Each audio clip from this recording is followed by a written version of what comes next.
옆에 분에게 한번 인사할래요? 하나님이 당신을 정말 사랑하십니다. 하나님께서 당신에게 복 주시길 바랍니다. 성탄의 기쁨이 가득하시길 바랍니다.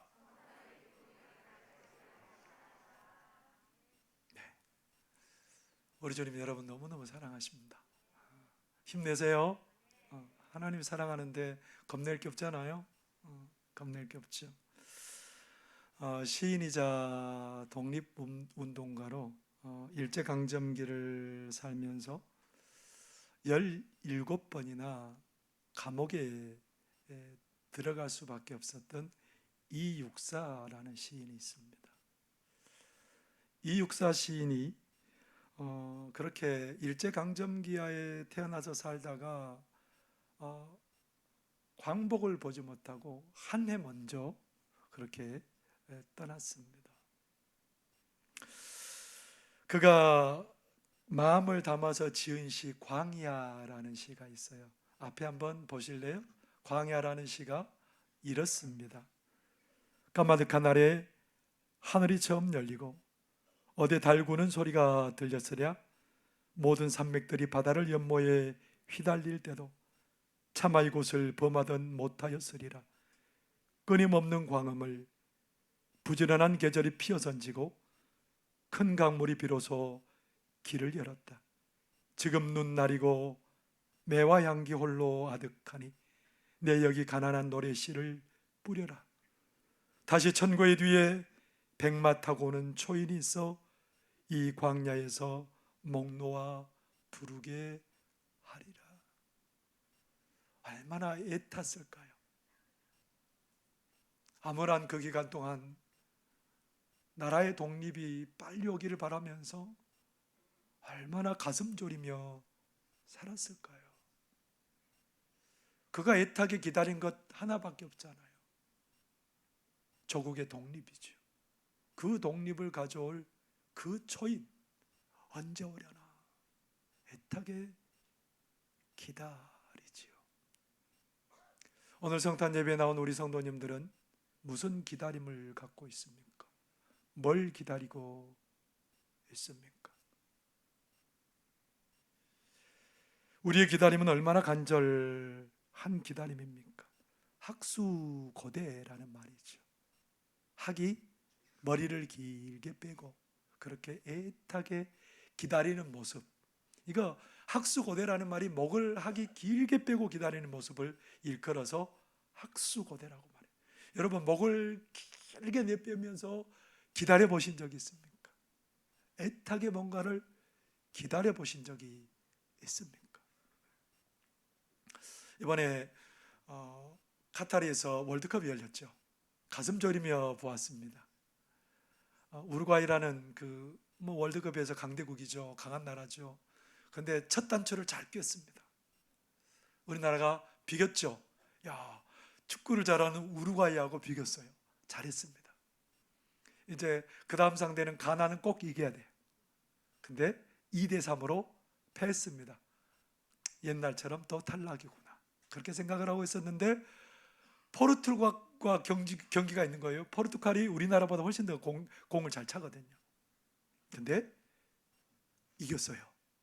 2대1로 간신히 16강을 뚫고 그렇게 16강에 들어가게 된 거죠. 월드컵의 우승국은 어느 나라였죠? 브라질. 그 나라하고 붙었잖아요. 질 줄 알았긴 했는데 기적이 일어날 줄 기다리고 있었는데 그것도 지기를 참 크게 졌어요. 4대1로.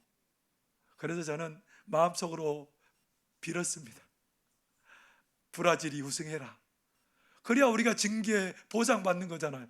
그래도 우리는 우승국하고 했으니까 그래도 덜 아쉽지.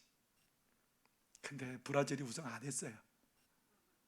브라질, 그리고 프랑스, 독일, 스웨덴, 아르헨티나 그런 나라들이 우승 후보였잖아요. 그런데 이 아르헨티나가 월드컵 첫 경기에서 져버렸습니다. 이길 줄 알았어요. 근데 졌어요. 그래서 16강을 저 나라가 올라갈까 과연? 그런데 16강에 올라가더라고요. 꾸역꾸역 8강에도 올라가고 4강에도 올라가고 결승에도 올라갔어요. 그리고 월드컵을 들어 올렸어요. 이 세상에 첫 경기에 패한 나라가 월드컵을 들었다니까요. 어느 나라인 줄 아세요? 아르헨티나. 누가 있었기 때문에 그래요? 네? 요즘 메시가 여성들의 사랑을 독차지하고 있다면서요. 여성들이 자기 남편보다 메시를 더 사랑한대요. 메시 한 사람 때문에 아르헨티나를 누구도 깔보지 못해요. 누구도 과소평가하지 못해요. 어떻게 보면 메시 때문에 그 나라가 우승컵을 들어올린 거죠. 이 메시는 역대 모든 축구 선수들을 다 해서 가장 뛰어난 선수일 거라고 말하는 이유가 거기에 있습니다. 그런데 아르헨티나는 또 유명한 선수가 한 사람 더 있어요. 누구죠? 마라도나. 마라도나가 있었는데 마라도나도 나와서 마라도나가 있을 때 우승도 하고 준우승도 했어요. 뛰어난 선수가 있었기 때문에 이런 일이 벌어지게 되었다는 거죠. 한 사람, 그 뛰어난 특출난 한 사람이 얼마나 중요한지 우리는 알 수 있는 거죠. 그런데 우리나라도 그런 분이 있어요. 제가 아니고요. 누굴까요? 이순신 장군.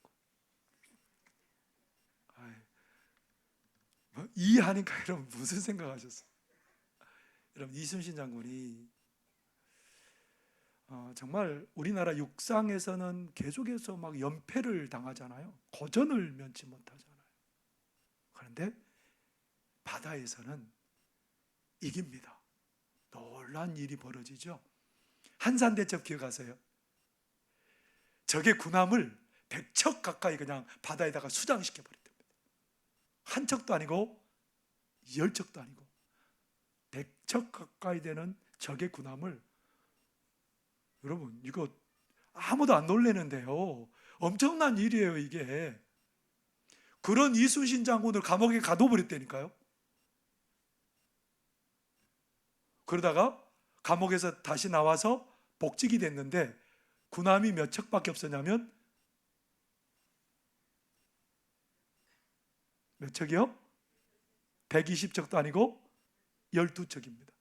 그런데 일본군의 군함은 133척. 싸우는데 어떻게 됐을까요? 어떻게 됐을까요? 이순신 장군이 이겼습니다. 12대 133. 이 해전이 어디예요? 명량 해전입니다. 이 특출한 사람 한 사람 때문에 임진왜란이 잘 마무리될 수 있었던 거지요. 한 사람. 우리는 역사 속에서 이런 한 사람이 온다면 얼마든지 기다릴 수 있을 것 같아요. 지금 역사가 아무래도 내 삶이 아무래도 이런 사람 한 사람이면 좋을 것 같아요. 소망의 노래를 부를 수 있을 것 같아요. 어려움 중에도 감격할 수 있을 것 같아요. 그 한 사람이 오면. 그런데 우리 하나님은 그 한 사람을 늘 준비시키고 보내주신 분이 우리 하나님이라는 거예요. 이게 하나님의 방법이에요. 이스라엘 백성들이 가장 암울했던 첫 번째 기억은 언제냐면, 야곱이 자기 식구들을 데리고 자기 아들 요셉이 총리로 있는 애굽에 이주를 했습니다. 시간이 가면서 이 이스라엘 백성들이 막 얼마나 기하급수적으로 늘어나는지 애굽 사람들이 당황하게 된 거예요. 쟤네들 저렇게 계속해서 번성해 가다가는 우리가 잘못하면 저 사람들에게 그렇게 무너질 수 있겠다라는 위기감을 느끼다 보니까 점점 견제를 하게 되고, 나중에는 이스라엘 백성들을 노예로 삶아서 그냥 힘든 일은 다 이 사람들에게 시키는 거예요. 하나님 못 살겠습니다. 우리 좀 건져주세요. 100년, 200년 부르짖었습니다. 300년이 지나고 400년이 됐습니다. 우리 하나님은 그 긴 기간 동안 사람을 준비하고 계셨던 거죠. 누구를 준비하고 계셨을까요? 모세. 하나님께서 모세를 태어나게 하시고 궁중에서 40년을 훈련받게 하시고, 그리고 나중에 망명을 40년 동안 가서 또 거기에서도 광야에서 훈련을 받게 하시고, 그 모세를 들어 쓰셔서 어떻게 하세요? 그 가장 강대한 나라 애굽 왕 바로를 무너뜨려 버렸어요. 그를 건져내서 홍해를 가르시고 이스라엘 백성들을 건너게 하시고, 40년 동안 광야에 살면서 하루도 굶어본 적이 없어요.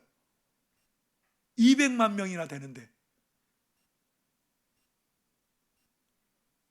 그들은 그 40년 동안 굉장히 복된 세월을 지내다가 마지막에 요단강 동편에 가서 강대한 나라들과 싸워서 이깁니다. 그리고 그 나라를 자기 영토로 삼습니다. 그래서 성경은 자꾸 뭐라고 말하냐면, 이제 내가 봤지 너희들? 봤어 안 봤어? 그렇게 얘기를 하는 거예요. 여러분 깜짝 놀랐죠? 제가 그렇게 얘기하니까. 봤지? 그러니까 놀랬죠? 우리 하나님이 봤지? 그렇게 얘기하시는 겁니다. 이 사건 보니 내가 너희들이 가장 어렵고 힘들 때 이와 같은 모세와 같은 선지자를 내가 너에게 보낼게. 사랑하는 성도 여러분, 우리 하나님은 한 사람을 보낸답니다. 그 한 사람을 보내서 우리의 위기를, 어려움을 돌파하게 하신답니다. 오늘 성경에 보니까 이스라엘 백성들이 또 위기를 맞았습니다. 어떤 위기를 맞았냐면, 남쪽 유다 왕, 그 아하스 왕 때 아수르가 굉장히 강한 나라였거든요. 그런데 그 아수르를 반대하는 동맹을 맺었어요. 이스라엘 주변의 나라들이, 아람, 북이스라엘, 그렇게 주변 나라들이 동맹을 맺고 아수르와 대적을 하려고 하는데, 이 남쪽 유다 왕 아하스는 거기에 동조를 안 하거든요. 그러니까 북쪽 이스라엘 왕과 아람 임금이 너는 죽었어. 이제 너가 우리 동맹에 가입 안 하니까 너를 폐위시키고 다른 임금을 내가 세울 거야. 그러면서 그 두 왕들이 힘을 합쳐서 쳐들어오는 거예요. 아하스 왕이 얼마나 다급했겠습니까? 그 어려운 시기에 기억해야 되는 게 뭐예요? 하나님이 사람 보낸다는 얘기를 기억해야 되잖아요. 근데 그거 잊어버렸어요. 아수르에게 사신을 보내서 지금 그들이 우리를 쳐들어오려고 하니까 우리를 좀 구해주세요, 우리를 도와주세요, 하나님 의지하기보다는 하나님의 약속은 까마득하게 잊어버리고 그것을 바라보고 있는 거예요. 근데 사랑하는 성도 여러분, 우리 하나님은 그들의 상황을 알고 계세요. 도움을 줄 그 한 사람을 예비하고 계시고 있는데 그들은 그 하나님을 믿지 않습니다. 여러분, 하나님은 하나님의 백성들 향해서 놀라운 계획을 갖고 계시죠. 3절 말씀을 한번 여러분 보시기 바랍니다. 함께 읽어보겠습니다. 시작. 주께서 이 나라를 창성하게 하시며 그 즐거움을 더하게 하셨으므로 추수하는 즐거움과 탈취물을 나눌 때의 즐거움 같이 그들이 주 앞에서 즐거워하오니. 하나님이 사람을 보내셔서 그들을 어떻게 하시겠다고요? 창성하게 하시고 추수 때의 즐거움과 탈취물을 나눌 때의 즐거움을 내가 주겠다. 이게 여러분, 이게 믿어지세요? 완전히 사면초가고 모든 것들이 안 되는 상황인데 하나님이 창성하게 해주시겠다는 거예요. 하나님이 추수 때의 기쁨과 탈취물을 나눌 때 즐거움을 주시겠다는 거예요. 이게 되는 겁니까? 왜 이게 가능하죠? 하나님의 남유다는 왕이 다스리는 나라가 아니고 하나님이 다스리는 나라이기 때문에 그래요. 하나님의 계획을 갖고 계시기 때문에 그래요. 하나님이 그 나라를 위해서 놀라운 계획을 갖고 계셔요. 여러분, 우리 인생은 아무리 우리가 애써도 참 어렵잖아요. 오르막길을 가기보다는 자꾸 내리막길이잖아요. 내가 노력을 안 해서도 아니고 내가 정말 준비를 안 해서도 아닌데 잘 안 돼요. 힘들어요. 우리가 다 한계와 연약함을 갖고 있습니다. 그런데 하나님 우리에게 자꾸 뭐라고 말해요? 야, 하나님께서 내가 보낸다는 거예요. 보낸 사람이 있다라는 거예요. 보낼 사람이 있다라는 거예요. 너의 고난의 때에, 어려움의 때에 우리가 한계가 있고 어려움도 우리를 창성케 하신답니다. 여러분 혹시 요셉을 기억하세요? 요셉은 형들에게 팔려갔습니다.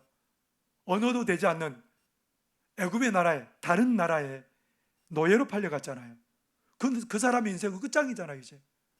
근데 하나님께서 그를 보디발의 집에서 가정총무가 되게 하십니다. 야, 이제 내 삶도 풀리는구나. 그렇게 생각했는데 그 집 아내의 모함으로 감옥에 들어갔습니다. 끝난 줄 알았어요. 근데 하나님께서 그를 애굽의 총리가 되게 하시죠. 그러면서 요셉이 고백하는 게 뭔 줄 아십니까? 요셉이 하나님을 향해서 뭐라고 고백했을까요? 창세기 41장 51절 52절의 말씀입니다. 요셉이 그의 장남의 이름을 므낫세라 하였으니 하나님이 내게 내 모든 고난과 내 아버지의 온 집 일을 잊어버리게 하셨다며 차남의 이름을 에브라임이라 하였으니 하나님이 나를 내가 수고한 땅에서 번성하게 하셨다 함이었더라. 하나님이 창성하게 하셨답니다. 노예였습니다. 감옥에 갇힌 이력을 가지고 있습니다. 그런 사람이 창성할 이유가 없지 않습니까? 근데 하나님은 하나님의 백성들을 어떻게 하세요? 창성하게 하세요. 우리의 가진 조건이 문제가 되지 않도록 역사하시는 분이 우리 하나님이라는 거예요. 우리 하나님께서 또한 우리에게 뭘 주신다고요? 추수의 즐거움, 탈취물을 나눌 때 즐거움. 여러분, 올해 가장 행복한 때가 언제였어요? 언제 가장 풍성했어요? 추석 때. 그때는 부족함이 없잖아요. 행복했잖아요. 그때 행복했었고, 또 오늘 보니까 전쟁 때도 즐거웠대요. 목숨 요구하는 전쟁 때 무슨 즐거움이 있어요? 역대하 20장에 보면 여호사밧 왕이 모압과 암몬과 마온의 연합군과 전쟁을 치르게 됐습니다. 여호사밧이 너무너무 두려웠습니다. 이제 나라가 완전히 넘어가게 생겼거든요. 그러면 어떻게 해야 돼요? 군사를 모으고 사람들을 보내서 이제 전략을 짜고 그래야 되는데 안 그래요. 이상해요. 하나님 전 앞에 사람들을 다 불러 모아서 금식하고 하나님께 부르짖게 합니다. 어떤 일이 벌어졌을까요? 너희들 전쟁하지 말고 그냥 줄을 서서 그 전쟁터로 가라는 겁니다. 찬양대를 앞서서 찬양하는데 어떤 일이 벌어졌냐면 하나님께서 그 적군들을 치셔서 그들을 완전히 무너뜨려 버립니다. 전쟁터에 갔더니 전리품이 얼마나 많은지 3일 동안 그것들을 거두어 드렸습니다. 역대하 20장 25절에 보면 이렇게 말하고 있습니다. 여호사밧과 그의 백성이 가서 적군의 물건을 탈취하세 번즉 그 가운데 재물과 의복과 보물이 많이 있으므로 각기 탈취하는데 그 물건이 너무 많아 능히 가져갈 수 없을 만큼 많으므로 사흘 동안에 거두어 드리고, 사흘 동안 그것들을 거두어 드리느라고 힘들었답니다. 여러분 얼마나 기뻤겠어요. 승리 얻은 것은 뭐 이건 기본이고 그 위에 덤으로 3일 동안 전리품을 얻게 되었답니다. 어려움 때 하나님 우리를 두시는 분이 아니에요. 어려움 때 하나님께서는 사람을 세우셔서 놀라운 은혜를 경험하게 하시는 분이라는 겁니다. 그래서 7절에 하나님 이렇게 말씀하시죠. 우리 오늘 본문 말씀 7절 같이 한번 읽어보겠습니다. 시작. 그 정사와 평강의 더함이 무궁하며 또 다윗의 왕좌와 그의 나라에 군림하여 그 나라를 굳게 세우고 지금 이후로 영원히 정의와 공의로 그것을 보존하실 것이라. 만군의 여호와의 열심히 이를 이루시리라. 만군의 여호와가 천군 천사를 대동하시고 모든 것을 하나님의 뜻대로 이루신 그 하나님의 열심히 우리를 어떻게 한다고요? 어떤 상황 가운데서도 창성케 하고 즐거움을 누리게 하실 거라는 겁니다. 믿으세요? 근데 우리는 안 믿어요. 뭘 믿어요? 우리의 상황을 믿어요. 내 상황이 좋아야 내가 즐거울 수 있고 창성할 수 있다라고 생각해요. 하나님, 나는 지금 병들고 나는 경제도 어렵고 자녀도 우울하고 가정도 우울하고 다른 사람과 비교해서 내가 나을 게 없는데 하나님, 내가 무슨 이런 걸 누릴 수 있겠습니까? 가만히 생각하면 우리의 삶에 참 모자란 게 너무 많아요. 부족한 것도 너무 많아요. 안 된 것도 너무 많은 것 같아요. 그런데 우리 하나님은 한 사람을 보내서 그 일을 이루시기 때문에 한 사람을 보낸다는 거예요. 내 능력으로 아니고 하나님의 방법으로 하시겠다는 겁니다. 그게 뭘까요? 그것을 학수고대하라는 거예요. 그게 바로 모세와 같은 한 사람, 한 아기를 우리에게 보내주시겠다는 거예요. 모세는 그림자일 뿐이에요. 모세는 맛보기일 뿐이에요. 이제 정말 본체가 오신다는 거예요. 실체가 오신다는 거예요. 그게 누구예요, 여러분? 그게 누구예요? 모세는 맛보기에 불과해요. 근데 모세의 실체가 오신다는 거예요. 바로 예수님입니다. 도대체 예수님이 어떤 분인데 모세 같은 위대한 선지자도 맛보기라고 말할까? 오늘 우리 하나님은 우리에게 이렇게 강조하고 말씀해 주십니다. 6절의 말씀 같이 한번 읽어보겠습니다. 시작.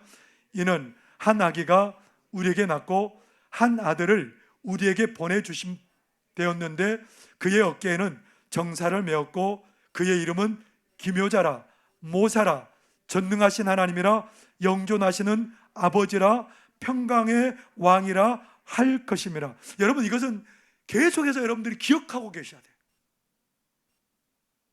이것은 맛봐야 될 일들이에요. 요즘 휴대폰도 스마트폰으로 나왔잖아요. 스마트가 무슨 말이냐면 영리하다, 똑똑하다 이 말이잖아요. 근데 아무리 좋은 휴대폰 줘도 기계를 잘 모르는 사람들은 이 휴대폰이 뭐예요? 전화 받거나 전화하거나 그 이상의 기능은 없어요. 그냥 기계를 모르는 사람은. 근데 기계를 아는 사람은 어때요? 이걸 갖고 내가 오늘 몇 걸음 걸었는지도 알아요. 내 혈압이 어떻게 됐는지도 알아요. 내 건강에도 도움을 받고요. 내가 얻고자 하는 정보들을 거기에서 무한정 끌어낼 수 있어요. 알고 모르고의 차이가 이렇게 큽니다. 근데 여러분, 예수님 아세요? 예수님 누구세요? 우리를 창성케 하고 우리를 즐겁게 하시라고 우리 하나님 우리에게 보내주신 분이 누구예요? 예수님이에요. 그분은 어깨에 정사를 메었답니다. 세상 임금은 자기의 짐을 우리에게 다 떠맡기지만 예수님은 우리의 짐을 다 떠맡으시는 분이에요.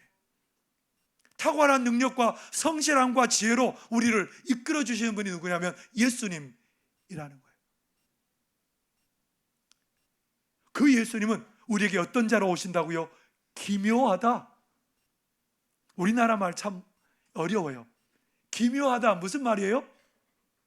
예수님은 기묘자래요. 기묘자? 기묘자가 뭐지? 무슨 말입니까? 어떤 상황 속에서도 기적을 행하실 수 있는 분. 여러분, 우리 예수님은 기묘자인 줄 믿습니다. 우리의 상황이 모든 것에 막혀도 그 가운데 기적을 이루실 분이 우리 예수님이랍니다. 누가복음 7장에 보면 나인성의 과부가 등장하죠. 외아들이 있었는데 그 청년 외아들이 죽었습니다. 그 죽음 때문에 그 온 성에 눈물이 가득하고 그 관을 메고 사람들이 나오는데 예수님이 마주서 가는 겁니다. 예수님께서 그 관을 멈춰 세우시고 관에 손을 대시고 뭐라고 말씀하세요? 청년아, 일어나라. 청년이 일어났습니다. 놀라운 기적이 일어난 거죠. 이런 일이 도대체 어디서 일어날 수 있겠습니까? 우리 주님이 가신 곳에 기적이 일어난다는 겁니다. 오히려 슬픔이 잔치로 바뀌어지는 놀라운 역사가 일어나게 된다라는 겁니다. 나는 지혜도 없어요. 나는 못해요. 그러나 우리 가운데 모사로 오셨답니다. 우리 예수님은. 모사가 뭐예요? 우리에게 지혜자예요. 지혜가 없어서 우리가 삶을 잘 살지 못한 우리에게 지혜자로 오셔서 우리의 삶을 하나님의 지혜로 가득하게 채워주신답니다. 지혜가 부족하거든 여러분, 우리 주님을 바라보시기 바랍니다. 우리 주님 붙드시기를 바랍니다. 우리 주님은 모사가 되어 주신다고 말씀하십니다. 근데 이해가 되지 않는 단어가 있어요. 우리 예수님 하나님 아버지 아들이잖아요. 근데 성경은 뭐라고 말해요? 영존하신 아버지라. 영존하신 아버지와 같은 분이래요. 아버지는 어때요? 자기의 목숨을 내놓고 가정을 지키는 사람의 아버지잖아요. 가족을 위해서라면 나를 내어놓는 사람의 아버지잖아요. 이 땅의 아버지들 그런 분들이잖아요. 근데요, 우리 예수님 어떤 분이에요? 영원한 존재감으로 우리를 인도하시고 우리를 보호하시고 아버지의 사랑으로 우리를 지키시고 공급하시는 분이라. 그분이 어떤 분이에요? 전능하신 분이에요. 전능하신 분으로 우리를 아버지와 같은 역할로 우리를 지키시고 보호하시고 인도하시는 분이 우리 예수님이랍니다. 그 예수님 안에 이미 우리는 사망에서 생명으로 옮겼습니다. 우리 이미 새로운 피조물이 되었고 새로운 나라로 옮긴 바 된 사람들입니다. 우리 예수님이 오셔서 이 놀라운 일을 우리에게 이루신 날이 오늘 성탄절입니다. 지금 감비아 선교사로 나가 계시는 최일환 선교사님이 계셔요. 그가 이제 가정을 좀 일으키려고 좋은 데 취업해서 참 열심히 살았습니다. 근데요, 이 젊은 여성인데요, 젊은 여성이 림프암에 걸렸습니다. 좋은 데 취업해서 가정을 좀 일으켜 보려고 했는데 완전히 무너진 거예요.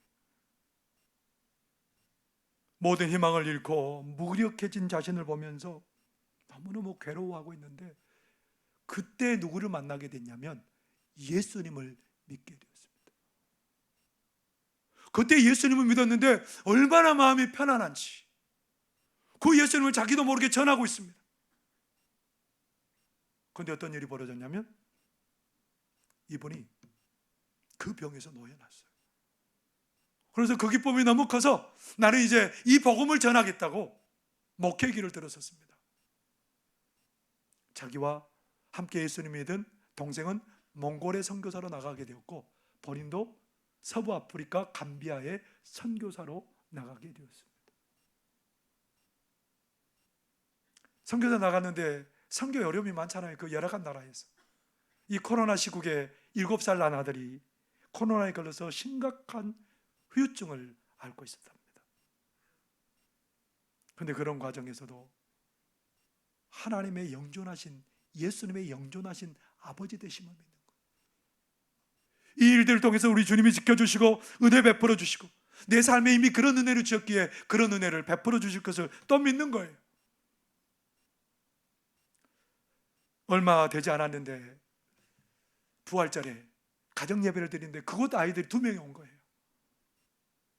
그러면서 그 한 아이는 계속해서 출석하면서 이 아이를 통해서 계속해서 문이 열릴 거라는 믿음을 갖고 그렇게 계속해서 사역을 감당하고 있답니다.